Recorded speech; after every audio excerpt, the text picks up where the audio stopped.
इस संसार में हर मनुष्य एक निरंतर शोर के बीच जी रहा है। बाहर का शोर, लोगों की राय, समाज की अपेक्षाएं, असफलताओं की गूंज, भय की फुसफुसाहटें, और भीतर का शोर, चिंता, क्रोध, पछतावा, हीनता और भविष्य की बेचैनी। इस शोर में मन की सच्ची आवाज दब जाती है। यीशु मसीह कहते हैं कि परमेश्वर का राज्य बाहर नहीं, हमारे भीतर है।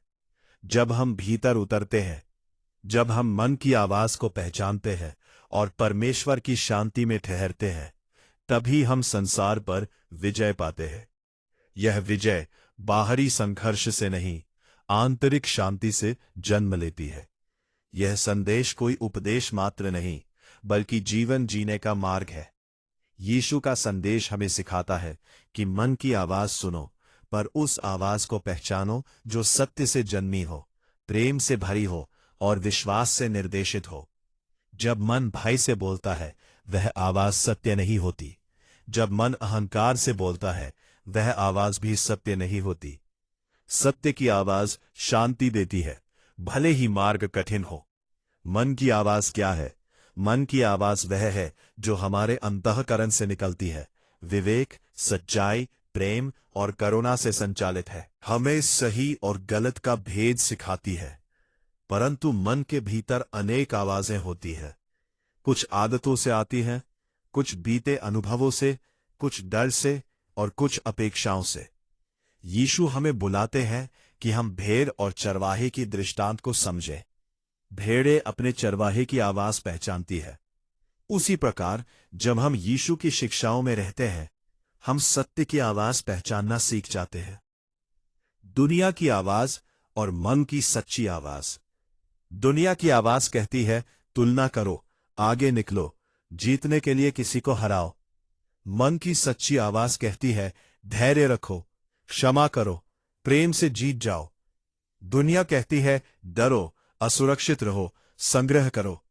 यीशु कहते हैं, मत डरो, विश्वास रखो, बांटो। दुनिया कहती है, अभी चाहिए। मन की सच्ची आवाज कहती है, समय को सम्मान दो। यीशु का संदेश स्पष्ट है, जो अपनी आत्मा खोएगा वही पाएगा। इसका अर्थ है अहंकार को छोड़ना, भय को समर्पित करना और सत्य को चुनना। जब मन की आवाज संसार की आवाज से अलग होती है, तब संघर्ष होता है, पर वही संघर्ष हमें मजबूत करता है। शांति का मार्ग। यीशु कहते हैं, मैं तुम्हें शांति देता हूं, जैसी दुनिया नहीं देती। ये शांति परिस्थितियों पर निर्भर नहीं करती। तूफान के बीच भी नाव तब सुरक्षित रहती है जब विश्वास का पतवार थामी जाए। शांति अभ्यास से आती है, प्रार्थना, मौन, क्षमा और धन्यवाद से। प्रार्थना केवल मांग नहीं बल्कि सुनना है। मौन में मन की आवाज स्पष्ट होती है। जब हम प्रतिदिन कुछ क्षण मौन में बैठते हैं, अपने श्वास प्रश्वास को महसूस करते हैं और हृदय में धन्यवाद रखते हैं, तो मन शांत होता है। शांति आने पर निर्णय स्पष्ट होते हैं। डर पर विजय। डर मन की आवाज को विकृत कर देता है। डर कहता है, तू पर्याप्त नहीं, तू असफल होगा। यीशु कहते हैं, विश्वास रखो, क्योंकि परमेश्वर तुम्हारे साथ है। डर भविष्य की कल्पना है, विश्वास वर्तमान की शक्ति है। जब हम डर को पहचानते हैं, उसका नाम लेते हैं और उसे परमेश्वर के चरणों में रखते हैं, तब मन मुक्त होता है। यीशु का जीवन स्वयं संदेश है। क्रूस के मार्ग पर भी उन्होंने प्रेम को नहीं छोड़ा। डर के बावजूद उन्होंने आज्ञाकारिता चुनी। यही वास्तविक विजय है, परिस्थितियों को नहीं, मन को जीत लेना। क्षमा की शक्ति। मन की आवाज तब भारी हो जाती है जब हम बोझ ढोते हैं, क्रोध, करवाहट, बदला। यीशु कहते हैं, क्षमा करो ताकि तुम मुक्त हो सको। क्षमा कमजोर नहीं बनाती, वह मन को मजबूत करती है। जब हम क्षमा करते हैं, हम अतीत को वर्तमान पर शासन करने से रोकते हैं। क्षमा एक प्रक्रिया है। पहले स्वीकारो कि चोट लगी है, फिर निर्णय लो कि मैं बदले के चक्र से बाहर निकलना चाहता हूं। प्रार्थना में उस व्यक्ति को सौंपो जिसने चोट पहुंचाई।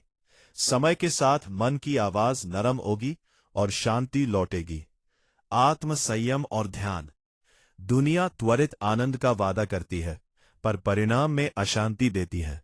यीशु आत्म संयम सिखाते हैं, मन को वश में रखना। आत्म संयम दबाव नहीं, जागरूकता है। अपने विचारों को देखो, पर उनके दास मत बनो। ध्यान का अर्थ है पूरा उपस्थित होना। जब तुम खाते हो तो खाते हो, जब चलते हो तो चलते हो, जब प्रार्थना करते हो तो सुनते भी हो। इस उपस्थिति में मन की सच्ची आवाज उभरती है। सेवा में विजय। यीशु का मार्ग सेवा का मार्ग है। जो दूसरों की सेवा करता है वह अपने मन को भी शुद्ध करता है। सेवा से अहंकार पिघलता है। जब तुम किसी के आंसू पोंछते हो, किसी भूखे को खिलाते हो, किसी उदास को सुनते हो, मन में एक दिव्य आनंद जन्म लेता है। यह आनंद दुनिया की तालियों से बड़ा होता है। आभार का अभ्यास। मन शिकायत का अभ्यास कर ले तो हर चीज में कमी दिखती है। मन आभार का अभ्यास कर ले तो साधारण में भी चमत्कार दिखता है। यीशु रोटियां तोड़ने से पहले धन्यवाद करते हैं। धन्यवाद अभाव को भी पर्याप्त बना देता है। हर दिन 3 बातों के लिए धन्यवाद करो: जीवन, अवसर और सीख। यह अभ्यास मन की आवाज को सकारात्मक बनाता है। निर्णय और विवेक। मन की आवाज सुनना निर्णय में सहायक है, पर हर आवाज को सत्य ना मानो। विवेक से परखो, क्या यह निर्णय प्रेम बढ़ाएगा? क्या यह शांति देगा? क्या यह किसी को हानि पहुंचाए बिना भलाई करेगा? यीशु कहते हैं, फल से वृक्ष पहचाना जाता है। जब निर्णय कठिन हो तो ठहरो, जल्दबाजी मत करो। प्रार्थना करो, सलाह लो और मन की गहराई में उतरकर सुनो। विपत्ति में स्थिरता। तूफान आएंगे। यीशु ने कहा, जो मेरी बातों को सुनकर उन पर चलता है वो चट्टान पर घर बना पाए। स्थिरता अभ्यास से आती है। नियमित प्रार्थना, सत्य के प्रति प्रतिबद्धता और प्रेम का चुनाव। अकेलेपन से संगति तक। कई लोग भीड़ में अकेले होते हैं। मन की आवाज तब उदास हो जाती है। यीशु कहते हैं, मैं तुम्हारे साथ हूं। संगति बनाओ, परमेश्वर से और सही लोगों से। संवाद मन को हल्का करता है। आशा की लौ। आशा मन की वह आवाज है जो अंधेरे में भी मार्ग दिखाती है। यीशु पुनरुत्थान है, अंत के बाद भी नया आरंभ। आशा निराशा की दवा है। निष्कर्ष। मन की आवाज सुनो, पर उसे शुद्ध करो।